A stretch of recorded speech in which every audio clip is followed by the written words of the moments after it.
January 2018. The first thing I noticed was wrong was the power going out. The backup generator came on pretty quickly though, so I wasn't too worried. It was a nice day and there was no rain or snow, so I wasn't sure why the power went out. I figured it had something to do with the town cutting back power to save electricity, but then I realized that would be really dumb. I went downstairs to see if the power had come back on there too. When I entered the living room, Roderick was turning the TV back on. That's when I noticed that something weird happened. The TV had some weird message on it, and a weird electronic sound was playing while a computerized voice spoke.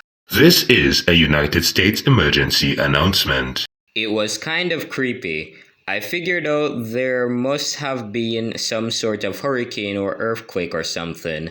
But when the program on the TV came back on, the news was saying something different. Apparently, multiple large explosions had been reported in cities throughout the country. Although nothing was certain, several witnesses had reported seeing mushroom clouds. Many people suspected the attacks were nuclear. Now, there was a list of cities where there had been explosions, with a new name being announced every once in a while. New York, Chicago, Los Angeles, even Kinney City, which was close to Plainview. An official from the government came on the TV a few minutes later. He said that the United States had been attacked by hidden nuclear bombs.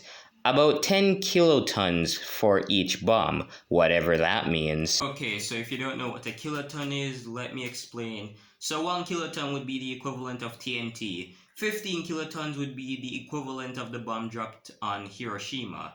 So 10 kilotons would probably be the equivalent of just the average nuclear bomb.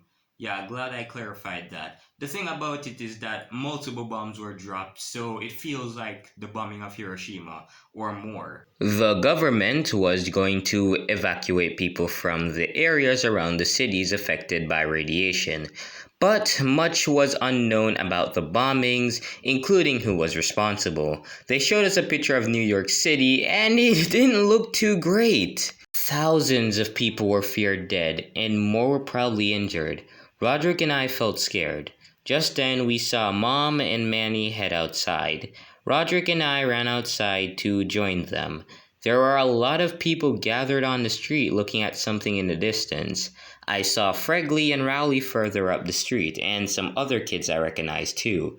Then I looked where everybody else was looking, and I knew my life would never be the same. Kinney City had been destroyed. Dad came home later that night. He was pretty shaken up, and he was coming home from work in the city when the bomb went off.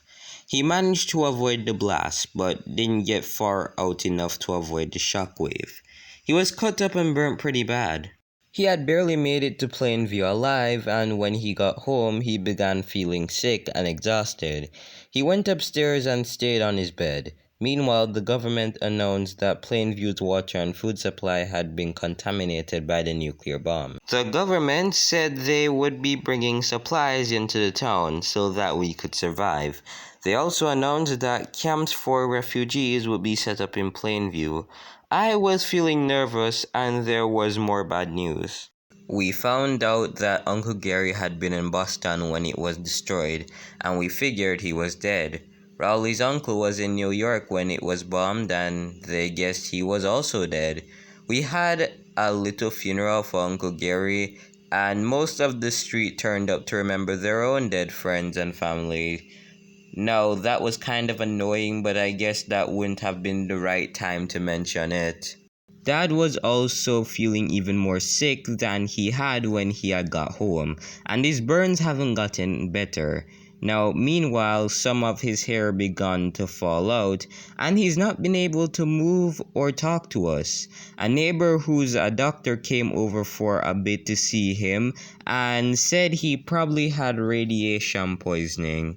The first government airlift of supplies came that day, and the police and firefighters distributed food and water to each household. It wasn't great, but I wasn't really planning on starving to death, so it was good to have food and water. February 2018. Dad died today. None of us were all that surprised. He wasn't in great shape, but we were all still really sad. I can't believe I'll never get to hear him tell me not to touch his Civil War models anymore. All I can say is, if there's going to be this much death over the next few weeks, I'm not exactly looking forward to it. The funeral parlor was backed up, so we had to bury him in the backyard. Rowley's dad even came over to say some words.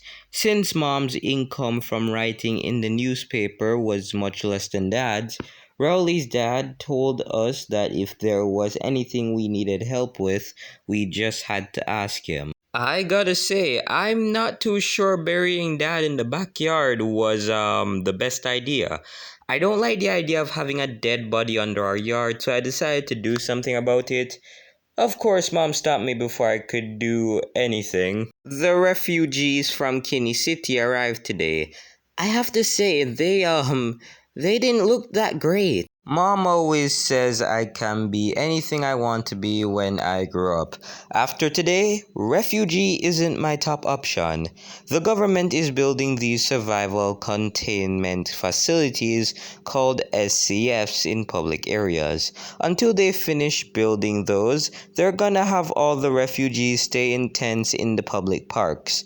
Of course, there wasn't enough room for all the refugees in the park, so some of them started setting up camp in the forest, and some even set themselves up on the street. Meanwhile, the government still doesn't know who did the bombings, but Russia hasn't claimed responsibility, or North Korea, and given that the bombs were detonated on the ground, they think it's probably an act of nuclear terrorism. March 3rd, 2018. Life's not too much better.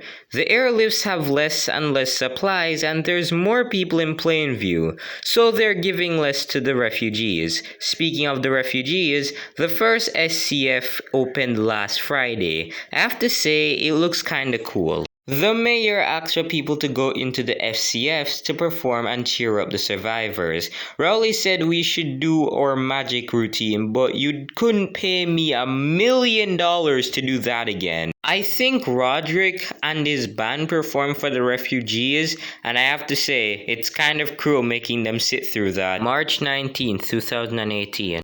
School reopened today for the first time since the bombing. None of the kids felt all that happy though. Pretty much everybody in the school had lost a friend or a relative. In algebra, our teacher wasn't even there because she died in the bombing, so we had a free period. It wasn't just our friends and family that had died though. Some kids were assumed to have died because they were in the city when it was bombed.